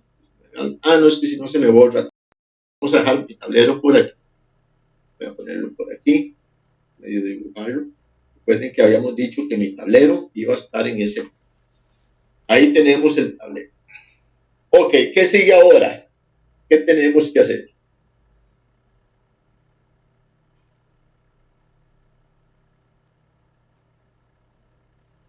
Tenemos que conectarlo, ¿verdad? Sí, pero las conexiones. Cables. ¿Y cómo conectamos? ¿Qué se les ocurre? Hay que adicionar los apagadores. Los apagadores, correcto, pero dejemos los apagadores para ahorita. Dejemos los apagadores para ahorita. Hagamos 50 paralelos. Un par de circuitos, profe. Un par de circuitos. ¿Por qué un par de circuitos, compañero? Bueno, es lo recomendado o lo mínimo, profe. Bueno, se recomienda uno, pero, perdón, o sea, yo pondría 2, profe. Lo recomendado son 2, creo. Sí, pero acordate que debe existir un criterio técnico, porque si usted llega a mi casa y yo, pues, volvemos a lo otro. O sea, yo le dije a usted, hágame la instalación eléctrica, y usted se reunió conmigo, yo le dije, bueno, quiero la casa de este tamaño, pienso hacer esto y esto y esto, y usted 8 días después llega y me dice, aquí tengo los planos, y me presenta los planos, entonces yo le digo, mire, ¿por qué 2 circuitos? Entonces vos tenés que técnicamente explicarme por qué 2 circuitos, ¿me explico? O sea, tiene que haber algo técnico, estás en lo correcto, o sea, ahí no es una recomendación en realidad, lo que hay es un criterio del NEC, ¿verdad? Y del mismo colegio de ingenieros que me dice a mí que mínimo, o sea, lo que dice el NEC es que mínimo debería existir un circuito para una casa de interés social, o sea, una casita pequeñita de 48 metros cuadrados, que mínimo tiene que existir un circuito de iluminación y un circuito de tomar corrientes. Eso es lo mínimo que me pide el NEC. Pero entonces, técnicamente, ¿cómo lo justifico yo? Si yo quiero hacer un solo circuito, ¿qué pasa si yo decido cumplir con el NEC y hacer un único circuito? O sea, conectar todo eso de un único circuito. Estoy cumpliendo con el NEC, está bien, ¿verdad? Estaría cumpliendo, profe, pero estaría, bueno, tal vez inclusive sí te dé lo que es el circuito, digámosle, pero para futuras instalaciones de iluminación, profe, y todo, hay que tomar en cuenta eso también. Uh-huh. Pero como dijimos que íbamos a poner luces LED, consumen muy poco. Puede ser que un circuito me dé como para poner mucho más luces, porque consume muy poquito. Sí, tienes razón, claro. Sí, está pasable.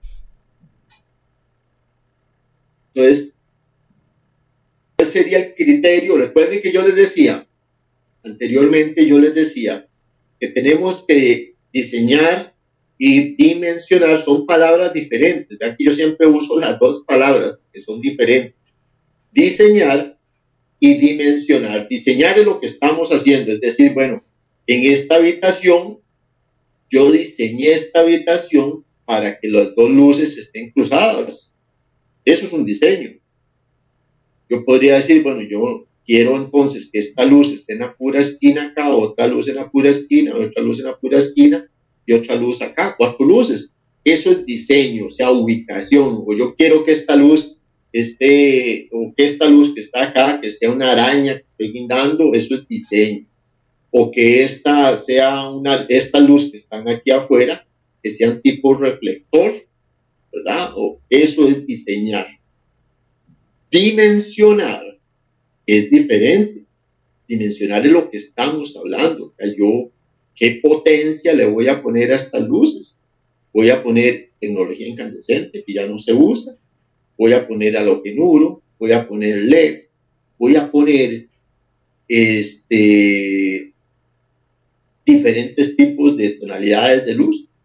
Eso sería diseño, porque yo puedo decir, mire, la habitación principal, como es una habitación en donde vamos a pernoctar, o sea, vamos a dormir, yo prefiero que sea una luz más tenue, una luz más bajita para descansar bien. En la cocina sabemos que ocupamos una mayor cantidad de luz, o sea, mayor lúmenes, etc. Entonces, eso es diseñar. Dimensionar es ir por otro lado.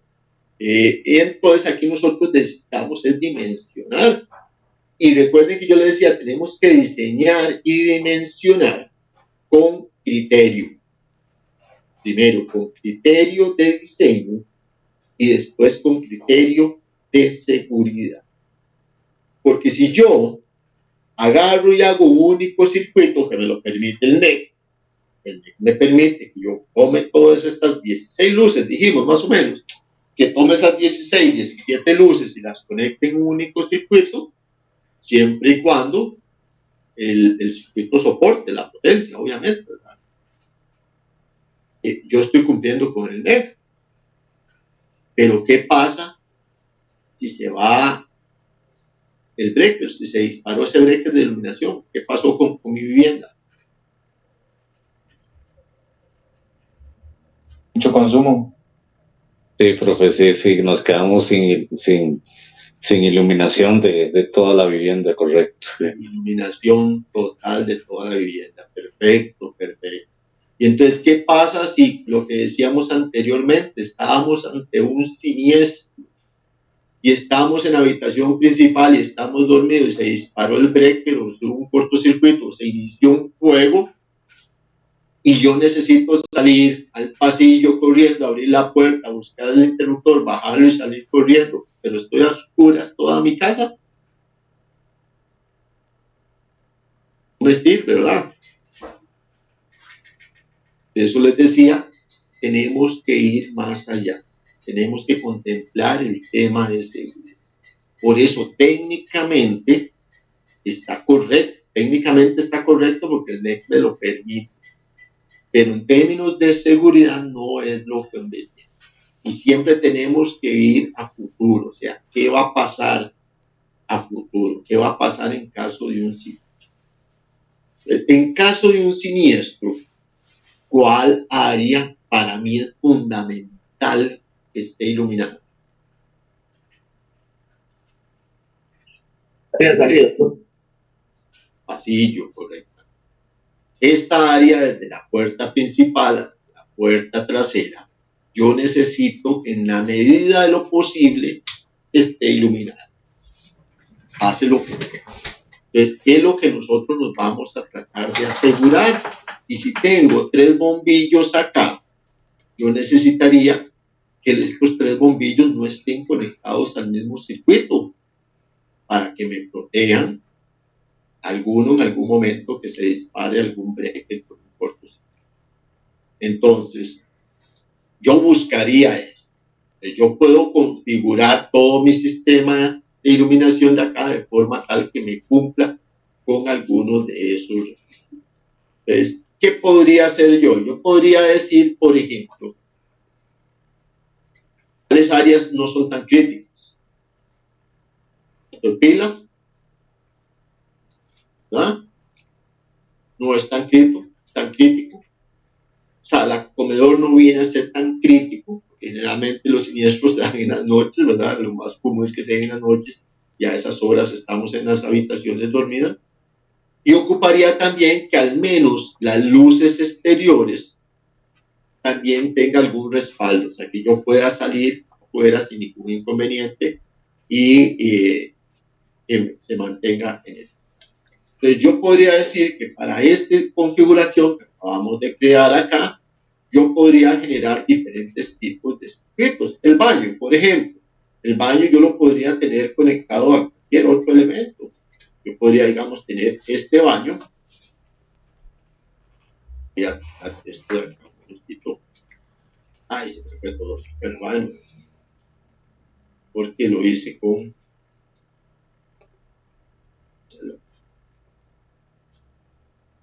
otra herramienta. Voy a hacerlo de nuevo.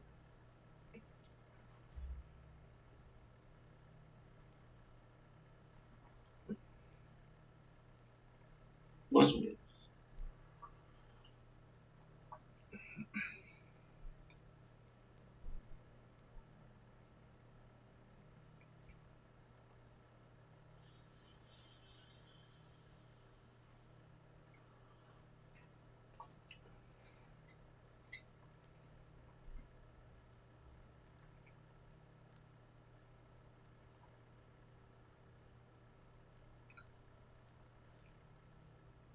Así, ¿verdad? Yo creo. No se me olvidó ninguna.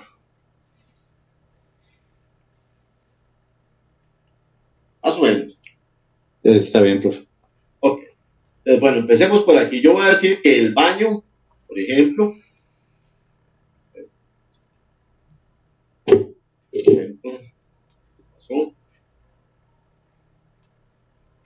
a decir que el baño que está aquí voy a conectar con el de la habitación principal, por ejemplo. Y que obviamente este de la habitación principal voy a estar conectando por este otro lado. Esta es la habitación principal de acá, con este, porque son dobles. Y ¿cuál otro es doble? Este de acá. cocina, y este de acá. Ok. Los de la cochera no, profe. Los de la cochera voy a conectarlos diferentes, porque yo quiero decir, por ejemplo, que vamos a ver cuántos circuitos vamos a generar. Por ejemplo, voy a tratar de generar 3 circuitos para que estos 3 de acá me queden en circuitos diferentes. ¿Lo ven? Yo puedo decir que este de acá esté con este circuito de acá y que al mismo tiempo esté con el circuito de afuera. Este otro que está de aquí afuera, voy a conectar acá al de la sala, ¿verdad? Y este otro que está aquí en el centro, lo voy a conectar con el circuito del baño y la habitación principal. Este que está acá, lo voy a conectar con el de la cocina y con el de afuera. Este que está aquí, lo voy a conectar. Vamos a hacerlo así, temporalmente. Entonces vean que aquí, ¿cuántos circuitos tengo? Tengo un circuito aquí, un circuito acá, otro circuito acá y otro circuito acá. Pero ¿qué pasa? Cuando se disparó este circuito, me queda iluminado este de acá, la habitación principal, o sea, se salió la habitación 1, el corredor y el pasillo. Pero tengo otro en pasillo, tengo la habitación principal y el baño. Si se va este otro de acá, cocina y salió cuarto pilas y la parte de atrás, pero tengo iluminado del otro lado. O sea, siempre voy a tener iluminado el pasillo. Entonces es una configuración bastante bonita que se podría utilizar. Pero cuando yo tengo un circuito como este, yo tengo un circuito que llamamos o una configuración segura, que es bastante segura. Ahora, si yo quisiera únicamente 3 circuitos, ¿verdad? Entonces yo nada más vengo aquí y digo, bueno, yo voy a unir este que tengo aquí con este otro. Entonces ya me queda un único circuito acá, otro circuito acá y otro circuito acá. ¿Qué es la diferencia? Que en este circuito que tengo acá, si se disparó, se va a disparar los 2 de afuera. Sería la única diferencia. Pero si yo quiero ver por dimensionamiento, por capacidad, por lo que sea, de mi centro de carga, o sea, la cantidad de circuitos que yo tengo en mi centro de carga, yo puedo empezar a ver y decir, bueno, ¿qué me conviene más? ¿Cuál es mi mejor opción? ¿Cómo lo puedo hacer? ¿Se entiende? Más o menos. Bien entendido, profe. Sí, profe. Ok, perfecto. Entonces digamos que lo vamos a dejar, voy a quitar de este acá, que vamos a dejar los 4 circuitos. Y que nosotros por acá teníamos nuestro tablero, ¿recuerdan? Aquí está mi tablero. Entonces, si yo me pongo a tirar líneas, aquí todavía me falta tirar las líneas para los interruptores de cada uno de ellos, que no lo hemos hecho. Pero si yo me pongo a tirar una línea de este circuito hasta el tablero, otra línea de esta hasta el tablero, otra de esta hasta el tablero y otra de esta hasta el tablero, se me va a llenar mucho acá de líneas. Entonces lo que hacemos es diferente. Ponemos líneas específicas o nombramos cada circuito por separado. Pues podemos decir, por ejemplo, que este circuito que está acá lo vamos a llamar TP01, perdón, TP01-01. Este circuito que está acá se llama TP01-01. Ese va a ser mi circuito primero, este de acá. Que este circuito que está acá, este otro, entonces se va a llamar TP01-02. Así, este circuito es TP01-02. Que este otro circuito que tenemos acá se llama TP01-03. Este de acá. Este es TP01-0. Entonces me queda uno que es este otro. Entonces, este se llama TP01-04. TP01-0.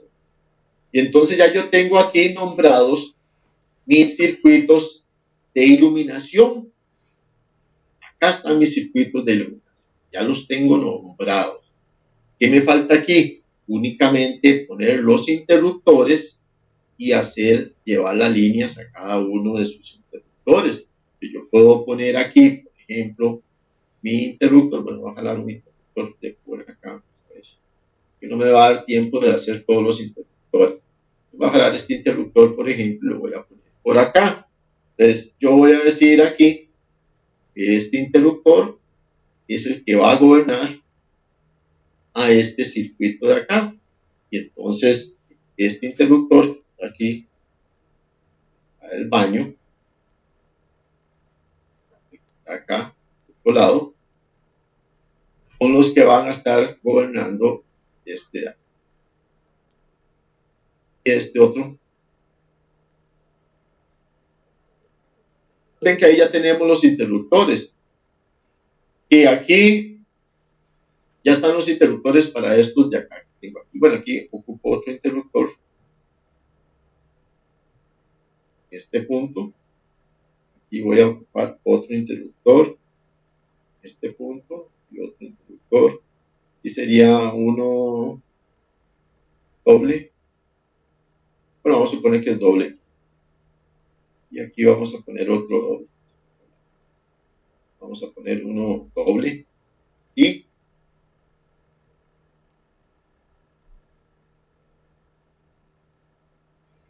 este punto, uno doble.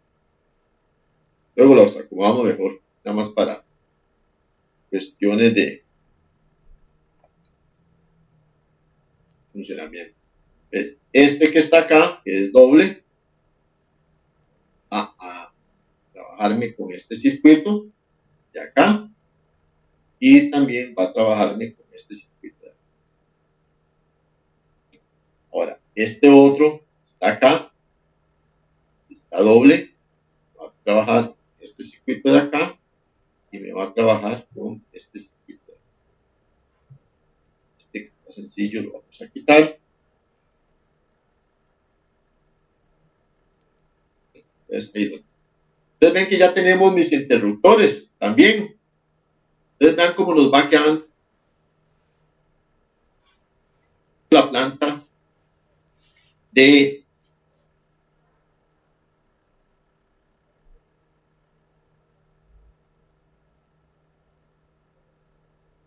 iluminación. Voy a quitar aquí mi centro de carga porque voy a traerlo y lo voy a poner por acá. Yo voy a poner aquí mi tablero, después me quedo casi ahí y tengo mi unifidal. Entonces vean que anteriormente teníamos una planta de iluminación, de iluminación, no, una planta arquitectónica